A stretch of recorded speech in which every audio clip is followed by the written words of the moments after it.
Estamos aqui mais uma vez com dicas Opa sobre alimentação. E agora a gente vai falar um pouquinho sobre frutas. Nem todo mundo gosta, mas todo mundo sabe que faz bem para a saúde. Hoje a gente vai falar sobre maçã e banana e para ajudar a gente a nutricionista Elda Costa. Bem-vinda, Elda. Obrigada. Oi, gente, mais uma vez aqui com vocês. E a gente vai começar pela maçã. A gente tem aqui dois exemplos de maçã, né? E vamos saber qual é a diferença entre essas maçãs. Bom, aqui a gente tem uma maçã importada, que ela tem um aspecto mais escuro, mais vermelhinho. E essa daqui é a nacional. No entanto, as duas têm até as mesmas propriedades.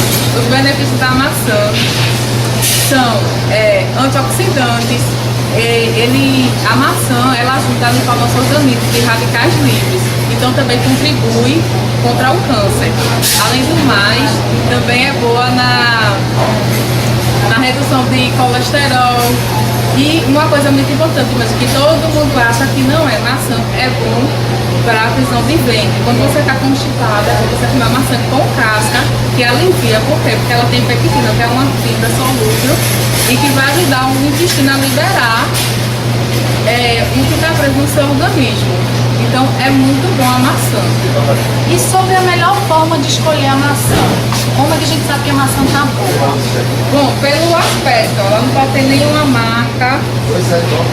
Tá vendo? Ela tem que estar firme. Firme, não pode estar mole. Tá, como essa aqui, essa tá ótima. E essa daqui bem vermelhinha. Tá vendo? Sem nenhuma marca, sem estar machucada. Então a cor e o brilho da maçã também faz toda a diferença na hora de escolher. Isso. Então a gente agora vai falar um pouquinho sobre banana. Muita gente gosta de banana de várias formas também. Aqui a gente tem até uma sobremesa, chama cartola, que leva banana e outras coisinhas mais, um pouquinho mais engordativas, né? Mas a gente vai falar sobre a banana em si.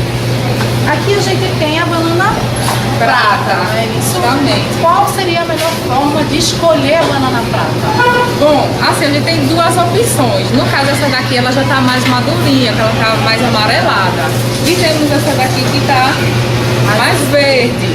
E no caso, você levando ela para casa, ela vai amadurecer com o tempo. Aí depende muito do gosto de cada um.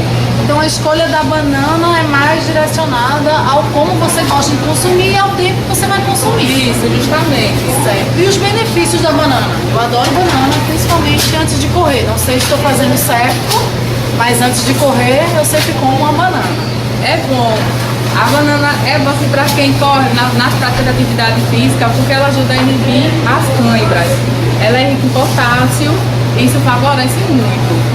E também ela ajuda na digestão. Também para quem está de dieta, ela prolonga a saciedade. Então, se você vai lanchar uma banana, por ela conter mais água, você vai se sentir mais saciado. Então, hoje a gente falou um pouquinho sobre maçã e banana. A gente espera que vocês entrem lá no nosso canal no YouTube, na nossa página do Facebook, facebook.com/opa-ministério. Curtam, deixem os seus comentários e até o próximo Dicas Opa Alimentação. A gente espera você.